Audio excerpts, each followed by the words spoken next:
साथ किसी ऐसा संदेश समाज को लेकर समाजा मैं पूर्वाज बुद्ध के ऊपर नहीं बोलूंगा क्योंकि भंते जी ने बहुत बोल दिया है। मैं आप लोगों से इतना अपील करूंगा, बाबा साहब डॉक्टर अम्बेडकर ने अपनी जिंदगी के 100 साल तक हमारे लोगों के लिए काम कर अपनी जिंदगी लगाकर अपनी जिंदगी लगाकर आज जिस रूप में हम नजर आ रहे, ये रूप 1950 से पहले नहीं था। आज मैं आपके बीच में आकर 1913 के अंदर जब Baba Saheb doctor America Columbia University America में थे। जय भीम जय भीम। उन्होंने बाहर जाकर देखा तो जहाँ पर लड़कियां जो है वो मर्दों के बराबर है, एजुकेशन में, सैलरी में, तनख्वाह में, मान सम्मान में। जब उन्होंने इसका कंपैरिजन हमारे देश की लड़कियों के साथ किया तो उन्होंने उसी दिन ये कसम खाई थी, लड़कियों इस बात को याद रखना, डॉक्टर अम्बेडकर ने 1913 के अंदर कोलंबिया यूनिवर्सिटी के अंदर ये कसम खाई थी कि मैं अपने देश में जाकर दो ही वर्गों को मजबूत करूंगा जो सदियों से गुलामी की जंजीरों में है, एक महिला वर्ग और दूसरा सूत वर्ग। लड़कियों याद रखो, आपके लिए डॉक्टर अम्बेडकर ने बहुत बेइज्जती सहन की। वो करने के बाद बाबा साहब डॉक्टर अम्बेडकर जब इंडिया आए, उनको पास है कि काउंसिल के अंदर उनको लेबर मिनिस्टर बना दिया। लेबर मिनिस्टर बनते ही डॉक्टर अम्बेडकर ने 8 घंटे जो आज ड्यूटी हम दे रहे हैं ये उन्हीं की देन है। श्री राम बाबू बहुत एक्सपर्ट है इन कामों के अंदर, क्योंकि मैंने इतना पकानी दिया कि मेरे जाने के बाद ये काम को बहुत आगे बढ़ाएंगे, इतना तैयार हो चुके हैं। और दूसरी बात, बाबा साहब जब इंडिया आए, बात है कि काउंसिल के अंदर उनको लेबर मिनिस्टर बना दिया।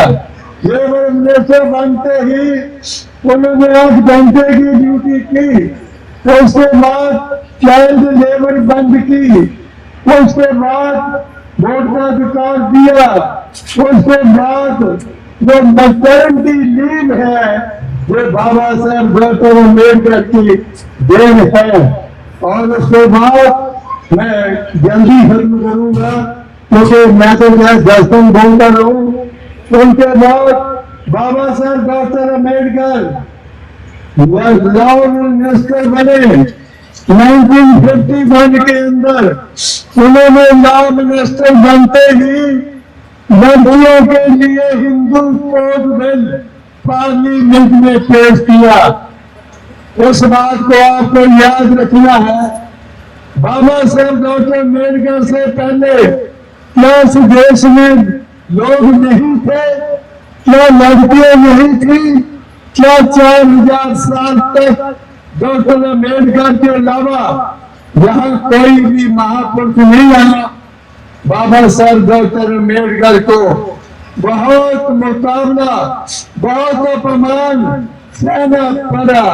जब उन्होंने हिंदू कोड बिल पेश किया तो पार्लियामेंट के बाहर वो लोग जो मनुस्मृति के जात पात का था उसके ऊपर बाबा साहब ने बोला और बाहर पार्लियामेंट के बाहर श्यामा प्रसाद मुखर्जी जैसे लोग विरोध कर रहे थे।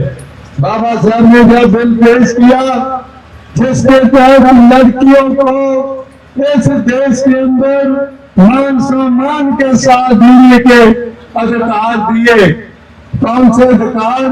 पढ़ने का अधिकार, डाइवोर्स का अधिकार, उसके बाद उन्होंने वोट का अधिकार,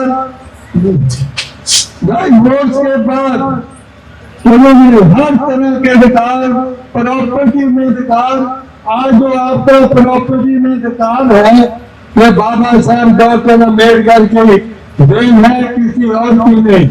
लेकिन याद रखना, जबकि आज जो हमारे सामने आती है, जब मैं बल में टूर पर जाता हूँ, जब मैं उनको ये कहता हूँ डॉक्टर अम्बेडकर को आपने क्या दिया, उन्होंने आपके लिए अपनी बेइज्जती करवाई, हर तरह के अधिकार दिए।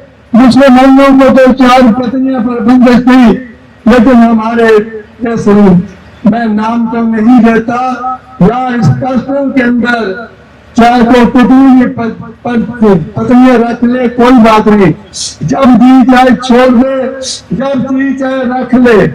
इतनी दुर्दशा थी, इतनी बुरी हालत थी जो दुनिया के इतिहास में आपको सुनने को नहीं मिलेगी। मैं तो देश के हर कोने कोने में गया हूँ जहां भी, तो आज मैं लड़कियों को जो कह दूं, आपको प्रॉपर्टी में अधिकार, वोट का अधिकार, IAS IPS डॉक्टर इंजीनियर बनने के अधिकार, उसके बाद हर तरह के आपको मिशन मूवमेंट को अंत तक ले जाने के अधिकार, वन बेसिंग के आधार पर। आज वो जो लड़की 9 बजे चांद देखती थी पति परमेश्वर के लिए, कोई उम्र बड़े, मुझे किसी ने बोला अमेरिका के अंदर, मैंने तुम्हारे देश में लड़कियां व्रत क्यों रखती हैं? तो मैंने कहा भाई बड़ी पुरानी बात ये है। मैंने कहा भाई उससे तो उम्र बढ़ती है। वो कह दिया वो व्रत रखने से उम्र बढ़ती है, फिर आदमी मरते क्यों है? जब उसने मेरे से ये पूछा तो मेरे पास कोई जवाब नहीं था। मैंने बहुत को देखा तो बाबा साहब ने जब ये बिल पेश किया तो बड़ा विरोध हुआ, और जहां तक पति परमेश्वर चाहे कैसा भी हो, शराबी कबाबी मारे पीटे मारे जो मर्जी करे, पैसे न दे, उसके लिए भी पत्नी व्रत रखती थी करवा चौथ का रात के 9 बजे उम्र बने।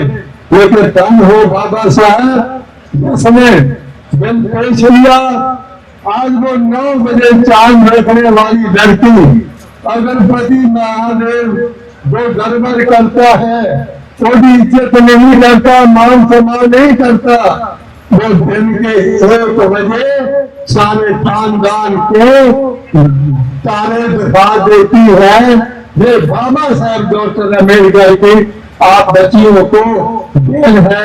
तो मैं ज्यादा नहीं बोलूंगा, मैं बहुत बोल दिया। मैं हमेशा हर मीटिंग पर बोलता हूँ, आपको लड़कियों को बच्चों को अगर आपने पढ़ा लिखा कर तैयार कर दिया, हर समाज में जाकर आप लड़कियों को बोलिए, क्या वो किसी भी समाज का है, लड़कियों तुम्हारे को इस हालत में देखने के लिए डॉक्टर अम्बेडकर का कितनी भगवान वो बिल्कुल हुई, क्या आपने उसकी बात को माना? लेकिन मैं अपने समाज की लड़कियों को ये कहना चाहूंगा कि आपको इस हिंदू कोड बिल को पूरी तरह से सुपुर्दी करके जाना और सब समाज में बोलना, और आपको किसी बच्चे को पढ़ नहीं जाने देना। आप समय ड्यूटी बनाकर कष्ट बनाकर अपनी ताकत को बनाएं। मैं इस उम्मीद के साथ कि आप मेरी इस बात नहीं, बाबा साहब के संग्राम, बाबा साहब के अपमान का बदला लेने के लिए आपको आगे आना होगा। इसी के साथ मैं अपनी बात को खत्म करता हूँ। जय भीम, जय भारत। सभी सम्मानित साथियों, सबसे पहले भगवान बुद्ध को नमन, परम पूज्य बाबा साहब को नमन, और उन संत महान पुरुषों को नमन जिन्होंने समय समय पर हम आप लोगों की बेहतरी के लिए कार्य किए। उनमें संत कबीर साहब, संत रविदास, महामना ज्योतिबा फुले, माता सावित्रीबाई फुले, माता रमाबाई, छत्रपति साहू जी महाराज, मान्यवर कांशीराम साहब, सबको नमन करते हुए पूरे देश के अंदर जहां कहीं भी बहुजन समाज पर एट्रोसिटीज होती है, उस एट्रोसिटीज पर अगर वो व्यक्ति, वो परिवार मेरे पास तक पहुंच जाता है, जिन केसेज में मेरे फोन के जाने के बाद एक्शन हुआ, उस पर रेप केस तक है, कुल्हाड़ी से काटे हुए हमारे समाज के, बहुजन समाज के लोगों को काटा गया, उन पर कार्रवाई कराने का काम किया। ऐसे सैकड़ों मनुवादियों को जेल भिजवा चुका हूं जो मेरे समाज पे, मेरी बहन बेटियों पर अत्याचार करते हैं। मेरे फिल्म प्रोडक्शन हाउस के अंदर अगर कोई आदमी इलेक्ट्रॉनिक मीडिया के अंदर जाना चाहता है या फिल्म लाइन में जाना चाहता है, उसको फ्री ऑफ कॉस्ट ट्रेनिंग में दे रहा हूं और देता रहूंगा। धर्म पढ़ाएंगे आपको, रामायण, महाभारत, गीता, बाइबल और कुरान। दोस्तों, आपको पढ़ना होगा भारत का संविधान। 1984 में काशीराम साहब को ज्वाइन किया मैंने। जय भीम, जय भीम। और उस टाइम में 9th क्लास में पढ़ता था। उनके उस रास्ते पे काम करता हूँ। सामाजिक आंदोलन चलते रहना चाहिए, राजनीतिक आंदोलन चले या ना चले। ना बिकता हूँ, ना मुझे कोई खरीद सकता है, ना समझौता करता हूँ। सिर्फ 18 घंटे काम करता हूँ। जब तक मेरे समाज के, बहुजन समाज के पीड़ित व्यक्ति को न्याय नहीं मिल जाता, तब तक मैं बाबा साहब के विचारों और संविधान पर चलता हूँ। 9810085714। गांव की घटना है, ठाकुरों ने राइफल से गोली चलाई, मारने का प्रयास किया, सिर्फ बारात चढ़त के ऊपर की, इस रास्ते से बारात नहीं चढ़ेगी, ठाकुरों का रास्ता है। सारे चैनल को बोला कि भाई ये स्टोरी चला दो, किसी कोई चैनल पे स्टोरी चलाने के लिए तैयार नहीं होगा। कौन से बहुजन समाज को न्याय दिलाने की बात कर? काशीराम साहब कहते थे कि मैं किसी की शादी में नहीं जाऊंगा, किसी के फंक्शन में नहीं जाऊंगा, किसी के घर नहीं जाऊंगा, ना शादी करूंगा, ना गए कभी। जो संगठन, जो राजनीतिक लोग चला रहे, वो अपने घर में पहले सुरक्षा और बंगला और पैसे का और बड़ी कार का इंतजाम कर रहे हैं। उस पर भी आपको सोचना चाहिए। फिल्म लाइन और इलेक्ट्रॉनिक मीडिया में इस समाज के लोग, जो पुअर सेक्शन है, पुअर कास्ट जिसको कहते हैं, SC ST OBC माइनॉरिटी, एक भी चैनल का कोई भी मालिक इस देश के अंदर आज तक नहीं है। क्यों नहीं है? हमारे चैनल लाइक, शेयर, सब्सक्राइब देखना मत भूलिएगा। इसी के साथ आप लोगों से विदा लेता हूँ। जय भीम, जय भारत, जय संविधान, नमो बुद्धाय।